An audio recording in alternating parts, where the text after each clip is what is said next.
પુષ્ટિ સંહિતા ભાગ બીજો પાના નંબર 80-81 ઉપરથી પ્રસંગ લેશું। પદમસિંહ પારેખને ત્યાં પ્રભુ શ્રી ગોપાલાજી અને લાલબાવા ગોપેન્દ્રલાલજી બિરાજે છે જાંબુડા ગામે, અને ત્યાં આગળ ઠાકોરજી વચનામૃત કરે છે એ પ્રસંગ લેશું। આપ શ્રી ઉત્થાપનના સમયે બેઠકે બિરાજ્યા છે, સાથે લાલબાવા બિરાજી રહ્યા છે। સર્વે જૂથ આપશ્રીના દર્શન માટે આવી રહ્યું છે। સન્મુખ બેસીને સૌ કોઈ શ્રીમુખ ઠાકોરજીના શ્રીમુખને નિરખી રહ્યા છે। પાસે કમલાબાઈ લાલજીને વિંજનભાઈ ઢોળે છે, અને બીજી બાજુ મોરારદાસ સેંદરડા ઠાકોરજીને બેઠકે પાનના બીડા વગેરે આપી રહ્યા છે, અને ઠાકોરજીના વચનામૃતનું શ્રવણપાન કરવાની સર્વે વૈષ્ણવો આતુરતા સેવી રહ્યા છે। પદમસિંહ પારેખની સ્ત્રી લાડબાઈએ પ્રાણનાથજીને મનોહાર વિનંતી કરી કે રાજ, અમો સેવક થયા, પણ સેવકની રીતભાત કંઈ જાણતા નથી, સમજતા પણ નથી, તો તેની રીતભાત કંઈક સમજાવવા કૃપા કરો। તેમ રાજની લીલાનો કોઈ અનુભવ તો અમને નથી, તો રાજ કેમ થાય? એટલે કે નવા નવા સેવક થયા છે, હવે આગળ અમારું કર્તવ્ય શું એ ભાવ પૂછે છે। આપણે કોઈ જગ્યાએ અહીંયા સેવક થયા છે તો આપણે ઉદાહરણ લઈએ કે ક્યાંક આપણે નોકરીએ રહેતા હોઈએ, તો ત્યાં આપણું કર્તવ્ય શું હોય એ આપણે જાણીએ ને, કે ભાઈ અમારે હવે શું કામ કરવાનું છે, શીખવાડો, તો જ આપણને નોકરી રાખે, પણ એ પ્રમાણે આપણે કરીએ નહીં તો કાઢી મૂકે। એવી રીતે અહીંયા સેવક તરીકેનું કર્તવ્ય સમજીએ, પાલન કરીએ, તો જ આપણે માર્ગમાં રહી શકીએ, નહીં તો માર્ગમાંથી નીકળી જઈએ। એટલે વિનંતી કરી રહ્યા છે ભગવદીઓ ઠાકોરજીને। લાડબાઈનું મનોહાર વિનંતી સાંભળી કમલાબાઈએ પ્રભુજીને મનોહાર કરતા બોલી, જે રાજના શરણે અનેક જીવ આવીને સેવક થાય છે, તે સર્વને માર્ગની રીતભાત જાણવાની અને લીલાનો અનુભવ કરવાની ઈચ્છા છે, તો રાજ કૃપા કરીને સર્વના મન દ્રઢ થાય એવી કૃપા વિચારો।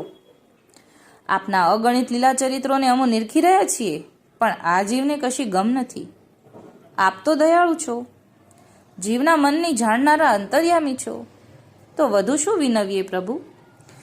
એટલે કમલાબાઈ બાજુમાં પંખો કરી રહ્યા છે એ લાડબાઈની વિનંતીને ઠાકોરજીને વિનંતી કરી રહ્યા છે કે લાડબાઈની વિનંતી સાંભળી અને કૃપા કરીને સમજાવો કે અમે તો ઠાકોરજીની લીલા જોઈ રહ્યા છીએ, પણ આ નવા નવા જીવને ગમ નહીં પડે। પ્રભુજીએ સર્વના મનની ઈચ્છા જાણીને કહ્યું કે તમો સર્વ વ્રજની દિવ્ય અલૌકિક લીલાનું દર્શન કરવાની મહેચ્છા રાખો છો તો ઠીક છે, પણ તેમાં મુખ્ય તો અધિકાર જોઈએ। એટલે હવે કમલાબાઈએ જે પ્રશ્ન પૂછ્યો ને એના આધારે ઠાકોરજી અહીંયા વચનામૃત કરી રહ્યા છે કે જીવને ઠાકોરજીની લીલાના દર્શન કરવા છે। એટલે હવે ઠાકોરજી અહીંયા સમજાવે છે કે તમે વ્રજની દિવ્ય અલૌકિક લીલાનું દર્શન કરવાની ઈચ્છા રાખો છો, પણ તેમાં તો મુખ્ય અધિકાર જોઈએ, અધિકાર વિના તેની પ્રાપ્તિ થતી નથી, અને પુષ્ટિ માર્ગની રીત તો આચરવી દોયલી છે, પણ જીવને એક દ્રઢ આશ્રય મુખ્ય જોઈએ। એટલે હવે અહીંયા 4 વાક્યની અંદર આપણે સૌથી પહેલાં એ સમજીએ કે પહેલાં તો અધિકાર જોઈએ, પણ જ્યારે જીવ શરણદાન પામ્યો હોય ને ત્યારે કોઈનો અધિકારી નથી થઈ જતો, ધીરે ધીરે અધિકાર મેળવે। એ અધિકાર કઈ રીતે મળે આપણને આમાં સમજાવે છે, કેમ કે વિષય છે ભગવદી દ્વારા જ અધિકારની પ્રાપ્તિ, એ જ તરફ આપણે જઈ રહ્યા છીએ। બીજું એમ સમજાયું કે પુષ્ટિ માર્ગની રીત આચરવી દોયલી છે, એટલે કે આચાર વિચાર મેંડ પ્રણાલિકા એનું પાલન કરવું જેવી તેવી વાત નથી, એ ભગવદીના સંગે થઈને શીખી પણ શકીએ ને પાલન પણ થઈ શકે, પણ જીવને એક દ્રઢ આશ્રય મુખ્ય જોઈએ। આ માર્ગમાં ગોપીજનોની જેમ પોતાના પ્રભુ સિવાય બીજું કાંઈ પણ મનમાં ન આવે ત્યારે સમજવું કે જીવ રાજની લીલાનો પ્રાપ્તિનો અધિકારી થયો। એટલે કે ગોપીજનોને માત્ર એક કૃષ્ણ ભગવાન વિશે જ વિચારો આવ્યા કરતા હતા। એ ભલે કામ કરતી હતી દેહથી, માખણ વલોવે, એને પણ ઘર પરિવાર બધું હતું, લૌકિક હતું, બધું હતું, છોકરા હતા, પરિવાર, સાસુ, બધું હતું, પણ વિચારો તો એમને કૃષ્ણ ભગવાનના જ આવતા હતા। એવું અહીંયા કહે છે કે ગોપીજનો જેવી પ્રીતિ આવે કે આખો દિવસ ઠાકોરજી વિશે આપણે વિચારવા લાગીએ, ત્યારે રાજની લીલાના પ્રાપ્તિના અધિકારી થયા હોય। જ્યાં સુધી નેચલ બુદ્ધિ નથી ત્યાં સુધી સંદેહ રહે છે, કદાચ લીલાનો અનુભવ થાય પણ તે રસ હૃદયમાં ઠેરાય નહીં।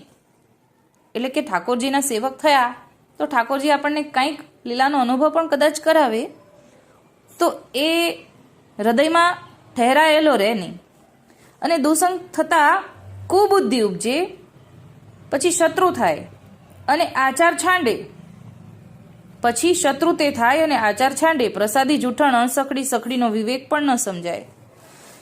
એટલે એકવાર જો આપણને ભગવદ લીલાના દર્શન કદાચ થઈ પણ ગયા તો એ ભ્રમ સમજીને ભૂલી પણ કદાચ જઈએ, અને એને વાગોળી શકવા માટે કે એને સમજાવી શકવા માટેનો આપણો સંગ ન હોય, કે કદાચ આપણને દુસંગ થયો હોય તો કુબુદ્ધિ ઉપજે અને પછી ધીરે ધીરે આપણે આચરણમાંથી પણ નીકળી જઈએ અને આચાર વિચાર પણ ન રહે, જૂઠણ, પ્રસાદી, સખડી અનસખડીનો કશો વિવેક ન રહે.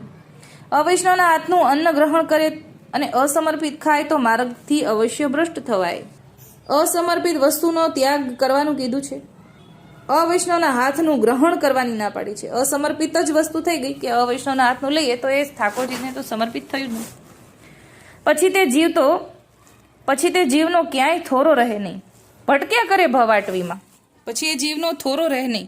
માટે ભગવતીના સંગમાં રહીને એક દ્રઢ આશ્રય પોતાના પ્રભુજીનો સૌપ્રથમ સિદ્ધ કરવાની ખાસ જરૂર પુષ્ટિ માર્ગમાં છે. એટલે અહીંયા ઠાકોરજીએ દુસંગ ન લાગવા માટે ભગવતીનો સંગનું કીધું કે ભગવતીનો સંગ જો હશે તો દુસંગ નહીં લાગે. તે જીવને સમજાય તો સર્વલીલાનો અધિકારી બને. એટલે કે અધિકારની પ્રાપ્તિ ક્યારે થાય? જ્યારે ભગવતીનો સંગ થયો હોય ત્યારે. કોઈ ભગવતી આપણને એમ કે ચલો અહીંયા કીર્તનમાં જઈએ, ચલો અહીંયા ભગવદ વાર્તામાં જઈએ, અથવા તો જોડાઈએ, અથવા તો અહીંયા મંડપ મનોરથમાં જઈએ, પછી સાથે સાથે આપણને રાખીને ધીરે ધીરે કંઈક આપણને બતાવે, કરવાની આજ્ઞા આપે, સામગ્રી કરવાની આજ્ઞા આપે, કીર્તન બોલવાની આજ્ઞા આપે, તો આપણા માટે ભલે શરૂઆત હોય પણ ધીરે ધીરે આપણને એમના જેવા કરવા માટે એમની સાથે રાખે છે. તો એ ધીરે ધીરે આ રીતે અધિકાર મળે. ભગવતીની સાથે રહીએ, એ કરતા હોય એમ આપણને કરવાનું કે શીખવાડે, તો આ અધિકારની પ્રાપ્તિ થઈ રહી છે. એમને પહેલા અધિકારી નથી બનાઈ જતું. ભગવતીની સાથે રહેશું તો આમ કર એમ કે એટલે એ આજ્ઞા થઈ ગઈ. એ આપણને અધિકાર આપવા માંગે છે એટલે કહે છે. એટલે અહીંયા આપણને ભગવતીની આજ્ઞા, ભગવતીની સાથે રહેવાનું કીધું. પણ જ્યાં સમર્પણની ભાવના સમજતો નથી એટલે અસમર્પિત વસ્તુનો આહાર છૂટતો નથી. અસમર્પિત વસ્તુનો આહાર કરે તો બુદ્ધિ જરૂર ભ્રષ્ટ થાય. માટે જીવે પ્રથમ અન્ય આશ્રય તથા અસમર્પિત વસ્તુ આ બેનો ત્યાગ સર્વથા કરવો જોઈએ. મતલબ કે અધિકારની પ્રાપ્તિ જો કરવી છે, ભગવતીના સંગમાં ભલે આપણે રહેતા હોઈએ પણ આપણને ભગવતીની સાથે જે રહીને કૃપા મળતી હોય એ કૃપાના પાત્ર આપણે ન હોઈએ, ન બનીએ. આપણને એમાં દોષ જ લાગવા માટે. કેમ આપણને એમાં દોષ દેખાય છે? કેમ કે આપણે અન્ન એવું લઈ રહ્યા છીએ જેના દ્વારા આપણને દ્રષ્ટિએ એ ચડતું જ નથી, સારી વસ્તુ દેખાતી જ નથી, વિચારો આપણા સારા આવતા જ નથી. ભગવતીમાં જ આપણે ભૂલ કાઢતા રહેતા હોઈએ છીએ. એ અન્ન દોષને કારણે છે. એ બહારનું ખાનપાન, અસમર્પિત વસ્તુ, અવૈષ્ણવના હાથનું ખાનપાનને કારણે એ ભગવદ લીલા કે ઠાકોરજીની આજ્ઞા કે ભગવદીએ આપણને અધિકાર આપ્યો એ પણ આપણને સમજાતું નથી. એટલે અહીંયા ઠાકોરજીએ સર્વથા શબ્દ વાપર્યો છે કે અન્ય આશ્રય અને અસમર્પિત વસ્તુઓ બંનેનો સદાયને માટે ત્યાગ કરવો જોઈએ. તાદર્શી ભગવતીનો સંગ કરે તો માર્ગનું સર્વ રહસ્ય મર્મ જાણવામાં આવે. તેને નેચલ બુદ્ધિ થાય, સેવા સમરણ યોગ્ય બને અને પ્રભુની સેવા ટેલ કરતા સર્વલીલાનો અનુભવ શ્રીજી કરીને બતાવે. એટલે કે જો ભગવતી સાથે રહીએ તો અહીંયા સુધી પહોંચી શકાય કે ઠાકોરજીની લીલાના દર્શન થઈ શકે. પછી અધિકારમાં શું ન્યૂનતા રહે? બસ પછી અધિકાર મળી ગયો એમ સમજાવે છે. અધિકાર આ માર્ગમાં મુખ્ય પ્રાપ્ત કરવો જોઈએ તે સત્સંગ ભગવતી જનનો કરવાથી જ થાય. એટલે કે ભગવતી જન સાથે બેસીને સત્સંગ કરીએ, શ્રવણપાન કરીએ, સમજીએ, હૃદયારૂઢ થાય, ભગવદ લીલા હૃદયમાં બિરાજે, પછી આપણને અધિકાર મળે એમ સમજાવે છે. પાંચા બાબાએ કહ્યું, કશોરદાસ પ્રભુજી વતનામૃત દ્વારા એક શિક્ષા વૈષ્ણવને આપી રહ્યા છે અને કહે છે કે કલયુગમાં મુખ્ય એક દ્રઢ વિશ્વાસ પોતાના પ્રભુજીમાં, માર્ગના સિદ્ધાંતમાં, તાદર્શી ભગવતીના સંગમાં હોય તો સર્વ પ્રાપ્તિ થાય. વિશ્વાસ તો ઉપજે જો જીવને પોતાનો અહમપણું છૂટે, મમતા છૂટે, કોઈની દેખાદેખી ન કરે તો વિશ્વાસ ઉપજે અને વિશ્વાસ ટકી રહે તો અનુભવ થાય. માટે પુષ્ટિ પ્રેમ લક્ષણા ભક્તિ માર્ગમાં એક દ્રઢ વિશ્વાસ ચાતકની પેરે જોઈએ તો મુખ્ય અધિકારને પ્રાપ્ત કરે. પછી સર્વ વાત પ્રસંગ અને લીલાના શ્રવણનો અધિકારી થાય. એટલે કે અધિકારની પ્રાપ્તિ ત્યારે થઈ ગઈ જ્યારે આપણે દ્રઢ આશ્રય રાખ્યો, જ્યારે ભગવતીનો સંગ રાખ્યો અને અસમર્પિત વસ્તુ છૂટે, ધીરે ધીરે ઓછી થાય અને પછી ધીરે ધીરે આપણને સારું સમજાતું જાય. બાકી આપણી બુદ્ધિ એ જ પ્રમાણે કામ કરવાની છે જે પ્રમાણે આપણું અન્ન જઈ રહ્યું છે. પ્રભુજીનું વચનામૃત સાંભળી સર્વ આનંદ વિભોર થઈ બની ગયા. સર્વ આપસમાં ચર્ચા કરવા લાગ્યા. પ્રભુજીના સ્વરૂપ નિષ્ઠા ભગવતીના સંગમાં જ થાય છે અને વિશ્વાસ તો જ ટકી રહે છે. જો સંઘ સાચો હોય અને તે પ્રમાણે વર્તન કરે તો જરૂર સર્વલીલાનો અધિકારી જીવ બને, એમાં સંદેહ નથી. તાદર્શી ભગવદીને ભગવદ રૂપ સમજીને સંગ કરે તો ફલિત સત્વર થાય. આ પ્રસંગ આટલો જ છે. અહીંયા આપણે એ જાણ્યું કે ઠાકોરજી મુખ્ય અણસમર્પિત વસ્તુના ત્યાગ તરફ વધારે આપણને ભાર મૂકી રહ્યા છે કે ભગવદીનો સંગ તો આપણને બધાને કોઈક ને કોઈક પ્રસંગમાં થઈ જ જતો હોય છે, પણ આપણે એમાંથી દોષ બુદ્ધિને કારણે આપણે એને ભગવદી જ કદાચ નથી સમજતા. તો એના કારણે કે આપણું અન્ન દોષ છે.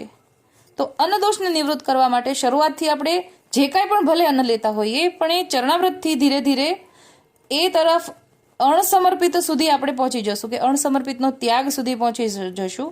ભલે અણસમર્પિત શરૂઆતમાં એકાએક નથી છૂટતું, પણ ચરણામૃત હર વખતે મુખમાં લેવાથી જે કાંઈ પણ આપણે મુખમાં લઈ રહ્યા છીએ, ભલે બહારનું ખાનપાન છે એ એકાએક બંધ નહીં થાય.